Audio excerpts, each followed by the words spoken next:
देखिए, जैसा कि प्रोफेसर रामबली जी ने अभी बताया कि बिहार पुलिस का रवैया ढुलमुल है और वो केसेस को रफा दफा करने का प्रयास कर रही है। अगर सही लोगों का डीएनए लिया जाएगा जो जो उसमें संलिप्त रहे हैं, तभी तो डीएनए मैच होगा। अगर 10 ना 100 निर्दोष लोगों का डीएनए ले लिया जाए तो वो तो डीएनए मैच करेगा ही नहीं। तो जिस तरह से घटना चक्र हुआ है, जिस तरह से घटनाक्रम हुआ है, शुरू से ही बिहार पुलिस का रवैया ढुलमुल रहा है। पहले पटना पुलिस ने लीपापोती करने का प्रयास किया, फिर जब प्रशांत किशोर जी जहानाबाद गए और वहां से मामला को हाईलाइट किया गया, तो उस दबाव में एसआईटी का गठन किया बिहार पुलिस ने। हम लोगों को संतोष हुआ इस बात का कि अब एसआईटी में सीनियर ऑफिसर्स होते हैं और पुलिस महानिदेशक महोदय के संज्ञान में मामला आया है और उन्होंने पहल करते हुए एसआईटी का गठन किया है, तो जरूर अब न्याय होगा और दूध का दूध और पानी का पानी साफ इसमें से निकलेगा। लेकिन एसआईटी ने भी इस पे उचित प्रोफेशनली इस पर कार्रवाई नहीं की और सुनने में आया कि एसआईटी के लोग भी, जो पीड़ित परिवार है, उनको ये मनाने में बिजी रहे कि इस मामले को आत्महत्या मान लो और मामले को रफा दफा करो। ये बहुत ही दुर्भाग्यपूर्ण बात है कि एसआईटी का गठन किया जा रहा है, अब मामले के तह तक जाने के बजाय उसको आप सुलभ करने में लगे हुए हैं। रेप और हत्या एक ऐसा संगीन जुल्म है, ये व्यक्ति के खिलाफ नहीं, इट इज अगेंस्ट ह्यूमैनिटी और अगेंस्ट स्टेट। आप देखते होंगे कि इस तरह के मामले जब सुप्रीम कोर्ट में आते हैं तो होता है कि नाम होता है बनाम, और बनाम स्टेट ऑफ बिहार या बनाम गवर्नमेंट ऑफ इंडिया। तो ये जो क्राइम हुआ है ये अगेंस्ट ह्यूमैनिटी है, अगेंस्ट स्टेट ऑफ बिहार है और इसको रफा दफा नहीं किया जा सकता। अगर कोई एजेंसी इसको रफा दफा करने का प्रयास कर रही है तो बिल्कुल ही अवैधिक भी है और अनैतिक भी है। एसआईटी का जो रवैया है ये पूरी तरह से निंदनीय है और बीच में सुनने में आया कि सीआईडी के जो भी रिसोर्सेज हैं उनको भी लगाया गया है इसको इन्वेस्टिगेट करने में और साक्ष्य को इकट्ठा करने में। लेकिन अभी आज पता चला कि मामले को सीबीआई को रेफर किया जा रहा है। जेपी सिंह जी, अभी तक सिर्फ सम्राट चौधरी के ट्वीट के माध्यम से एक खबर मिली है कि सीबीआई को कोई पत्र अभी तक मीडिया को सीबीआई को इंक्वायरी सौंप दी गई। ये सम्राट चौधरी सिर्फ अपने ट्वीट के माध्यम से कह रहे हैं। सीबीआई इंक्वायरी के भी बड़े रूल्स हैं, उसमें कोई एक डिपार्टमेंट है, होम मिनिस्ट्री से लेके कैसे आएगा, पूरी जानकारी मीडिया को दे, क्योंकि आप एडीजी खुद रहे। देखिए, सीबीआई एक सेंट्रल गवर्नमेंट की प्रीमियर इन्वेस्टिगेटिंग एजेंसी है और ये भारत सरकार के ministry of personal, public grievances और पेंशंस के तहत आती है। उसमें एक डिपार्टमेंट होता है, department of pension and public grievances and training, DOPT, department of personal and training, DOPT, उसके अंडर में आती है। और यूजुअली जो डीओपीटी होता है वो पीएमओ ऑफिस से अटैच होता है।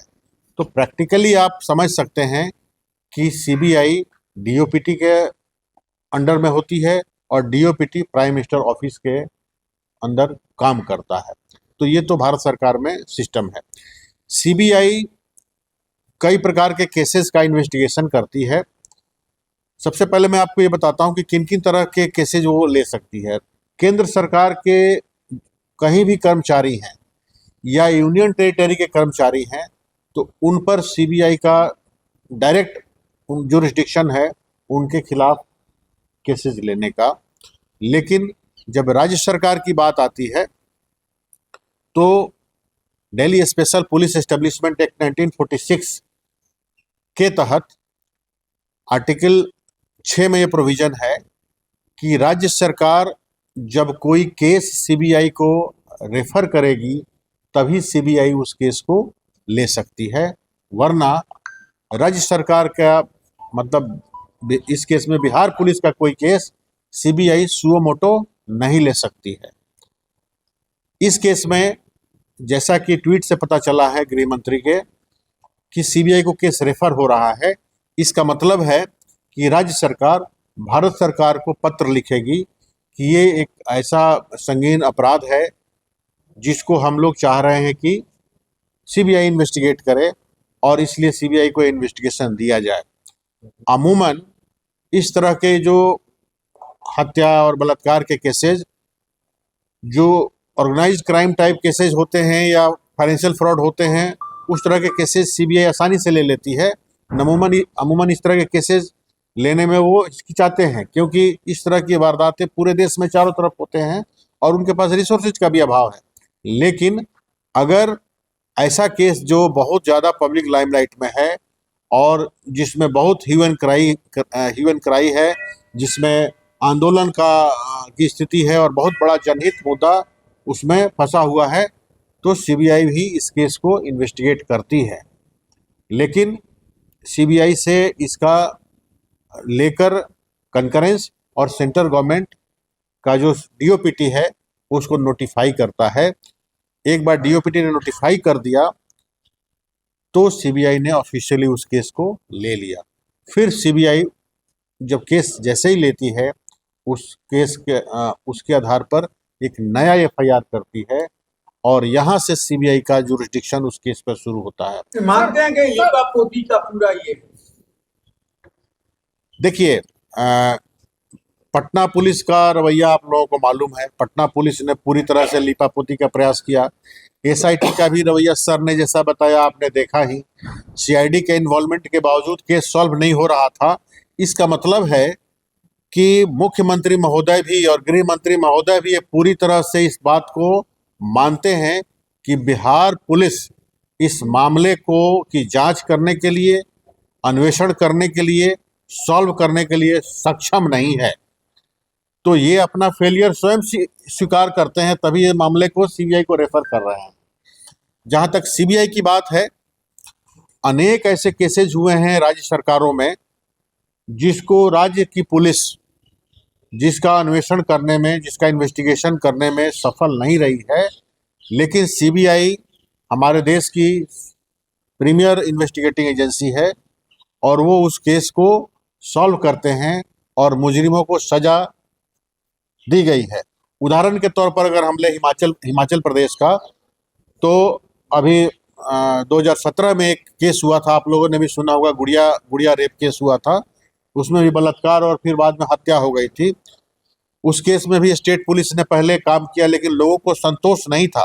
यद्यपि कि एसआईटी अच्छा काम कर रही थी, लेकिन संतोष नहीं था, तो मामला सीबीआई को रेफर हुआ और उस मामले में अभी 2025 में जनवरी में 8-10 लोगों को सजा हुई है, जिसमें पुलिस के भी एक आईजी लेवल के अधिकारी। सर, इसी सीबीआई ने मुजफ्फरपुर बालिका गृह का भी किया था। तमाम केसेज आपके भी सामने है। सीबीआई को बचाइए मत, सीधा बोलिए कि सीबीआई इस केस को ली है, किस निचोड़ तक पहुंचेगा। देखिए, ऐसा है कि कोई भी केस, मैं कोई सीबीआई का बचाव नहीं कर रहा हूं, मैं केवल टेक्निकली बताना चाह रहा हूं कि कोई भी केस जितना लेट अगर सीबीआई को जाएगा तो उसके साक्ष्य को मिटने और मिटाने की संभावना उतनी ज्यादा होती है। इस केस में जैसा कि सर ने बताया, 6 तारीख को लड़की का डेथ हुआ है और आज 31 तारीख है, तो 25-26 दिन बीत गए हैं और इसमें चारों तरफ जितनी एजेंसियां हैं, चारों तरफ सीन ऑफ क्राइम पे गई हैं और अनेक साक्ष्यों के साथ क्या क्या छेड़छाड़ हुई होगी, आप इसका अंदाज लगा सकते हैं। अगला कदम तो का क्या होगा? इसलिए अब ये देखने वाली बात होगी कि जैसे ही सीबीआई केस रजिस्टर करेगी, पहली बात तो ये है कि राज्य सरकार की चिट्ठी के आधार पर सीबीआई केस ले ही लेगी, ये जरूरी नहीं है। मैंने जैसा कि बताया कि सरकार फिर सीबीआई को ओपिनियन लेती है और उस ओपिनियन के आधार पर निर्णय लेती है। सपोजिंग ओपिनियन ले लिया गया, पॉजिटिव ओपिनियन है और केस रजिस्टर हो गया, जिस दिन एफआईआर होगा वहां से सीबीआई का रोल शुरू होता है। तब सीबीआई वो प्रोसेस शुरू करती है कि और कोई भी एजेंसी इस केस को इन्वेस्टिगेट कर रही है तो वहां पर इन्वेस्टिगेशन बाकी एजेंसी का रुक जाता है और सारे दस्तावेज, सारे जो साक्ष्य हैं, सारे रिपोर्ट्स हैं, वो सीबीआई टेक ओवर करती है। सारे साक्ष्य तो हटा दिए गए हैं, साक्ष्य तो मिल नहीं रहे हैं, कोई फुटेज नहीं सर, एक सवाल भी नहीं है, सीबीआई भी कैसे सही से जांच कर पाएगी? तो देखिए, जो भी साक्ष्य हैं, उस साक्ष्य की जो भी क्रेडिबिलिटी होगी उसके आधार पर वो जांच शुरू करेंगे। देखिए, सारे साक्ष्य नहीं हटाए जा सकते, कुछ साक्ष्य जो हैं, फॉर एग्जांपल पीएमसीएच का जो मेडिकल रिपोर्ट है, पीएमसीएच का जो मेडिकल रिपोर्ट है वो तो है, it's a matter of record, it's a documentary evidence. उसी तरह से एफएसएल का जो रिपोर्ट है, इट्स अ डॉक्यूमेंट्री एविडेंस।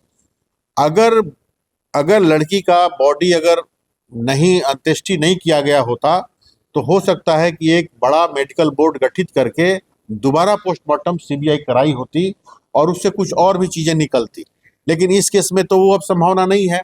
तो इन्हीं साक्ष्यों के आधार पर सीबीआई चलेगी। लेकिन अच्छी बात यह है कि पीएमसीएच का रिपोर्ट और एफएसएल ने दोनों ने इस चीज को सत्यापित कर दिया है कि लड़की के साथ बलात्कार भी हुआ है और बाद में उसकी हत्या हुई है। इसलिए ये दोनों का केस है। सीबीआई इसके बाद अब चलेगी कि गुनहगार कौन है। तो आज जो मैं समझता हूँ थोड़ा बहुत, उसके आधार पर ये कह सकते हैं कि एक ब्रॉयडर ग्रुप को जहाँ जिस पे शंका है उनका डीएनए सैंपल लिया जाएगा और जो भी स्टेक होल्डर्स इस घटना से जुड़े हुए हैं, चाहे हॉस्टल संचालन के लोग हों या अस्पताल के लोग हों जिन्होंने ट्रीटमेंट किया है, या वे अधिकारी जिन्होंने गुमराह करने की कोशिश किया, बचाने की कोशिश किया, जिन्होंने पीड़ित परिवार को लोभ लालच देने का कोशिश किया, डराने की कोशिश किया, सारे लोगों से पूछताछ की जाएगी और इसी के माध्यम से सीबीआई कोशिश करेगी कि गुनहगार तक पहुंचे। मैं तो ये कहूँगा कि इस स्टेज में, जिस स्टेज में केस है, इस स्टेज में ये बात अलग है कि बिहार सरकार की नीयत हो सकती है कि मामला बहुत पब्लिक ह्यूमन क्राइम में आ गया है, इसलिए इसको सीबीआई को दे दो। लेकिन सीबीआई ही प्रीमियर एजेंसी है, सबसे बड़ी एजेंसी है, इसलिए हम उम्मीद कर सकते हैं कि मामला के तह तक सीबीआई जाएगी। कितना जा पाती है ये समय बताएगा, लेकिन प्रीमेच्योरली ये समझ लेना कि नहीं जांच होगी ये भी उचित नहीं है। सर, कल एक रिपोर्ट आई है डीजीपी की तरफ से और सीआईटी की तरफ से कि बड़ा पुराना स्पर्म है जो कपड़ा दिया गया है। मैं फिर आपको याद दिलाता हूँ, एज एडीजी हिमाचल प्रदेश, आपको एक्स एडीजी मोनिका लिवेस्की और बिल क्लिंटन का एक मामला है, आपको याद होगा, उसमें भी बड़ा पुराना केस खुला था। तो एकदम बिल क्लिंटन फंसे थे उसमें। क्या सीबीआई और सीआईडी के पास ऐसा कुछ ये नहीं है कि भाई किसका था, कब का था, क्यों टाला जा रहा है? देखिए, जहाँ तक बिहार पुलिस की बात है, आपको इनका मंशा पता है। बिहार पुलिस लीपापोती करना चाह रही है, सर ने भी बताया। लेकिन जहाँ तक सीबीआई की बात है, उनके पास वो प्रोफेशनलिज्म है और वो टेक्निकल नो हाउ है जिसके द्वारा जो भी स्पर्म के निशान मिले हैं गारमेंट्स में, उसके आधार पर कल्प्रिट तक पहुंचा जा सकता है। ये संभव है, ये टेक्निकली पॉसिबल है। इसलिए अभी पूरे हताशा की जरूरत नहीं है, ये मानने की जरूरत नहीं है कि इस केस में अपराधी नहीं पकड़े जाएंगे। उम्मीद किया जा सकता है कि अगर सीबीआई ने केस ले लिया तो जरूर कुछ इसमें से निकल के आएगा। वैसे तो राज्य सरकार की और बिहार पुलिस की मंशा बिल्कुल साफ है। ये तो अच्छा संयोग कहिए कि ये मामला प्रशांत किशोर जी के संज्ञान में आया और वो जहानाबाद गए और इस मामले को आप लोगों ने भी मिल के हाईलाइट किया, तब जाके एसआईटी का गठन हुआ और मामला कम से कम इस स्टेज में आया है कि बिहार सरकार मजबूर हुई है इस मामले को सीबीआई तक देने की। फिर सर आप ये क्यों कह रहे हैं कि यदि सीबीआई ने केस ले लिया, अभी आपने कहा, हाँ, यदि क्या केस सीबीआई नहीं लेगी? राज्य सरकार द्वारा अगर कोई रिकमेंडेशन जाता है केस लेने के लिए तो सीबीआई के लिए ये मस्ट नहीं है कि सीबीआई उसको इन्वेस्टिगेट ही करे। आपकी जानकारी के लिए मैं बता दूं कि इसका वजह बताता हूं। सीबीआई के पास टोटल मैन पावर ही 7,000 है, 7,000 ही टोटल पूरे देश में। तो उनके पास बहुत बड़ा वर्क फोर्स नहीं है, इसलिए कई बार सीबीआई, हमारे पास रिसोर्सेज का अभाव है, हम पहले से ही ज़्यादा केसेस में कमिटेड हैं, इसलिए मना भी कर देती है। तो ये अंतर होता है स्टेट गवर्नमेंट द्वारा रेफर्ड केस में। लेकिन अगर ये केस सुप्रीम कोर्ट या हाई कोर्ट द्वारा रेफर किया गया होता तो उस केस में सीबीआई के लिए मैंडेटरी होता इस केस को इन्वेस्टिगेट करना। इस केस में केंद्र सरकार सीबीआई से पूछेगी, ओपिनियन लेगी। सीबीआई अगर कहती है कि हाँ हम इन्वेस्टिगेट करेंगे, तब केंद्र सरकार इसको ऑर्डर करेगी इन्वेस्टिगेशन का, या केंद्र सरकार के अधीन सीबीआई है, केंद्र सरकार चाहे तो सीबीआई पर दबाव भी बना सकती है, लेकिन केवल राज्य सरकार की चिट्ठी के आधार पर सीबीआई इस केस को लेगी ही लेगी, ऐसा नहीं माना जा सकता है। और कुछ पूछना है तो थैंक यू वेरी मच।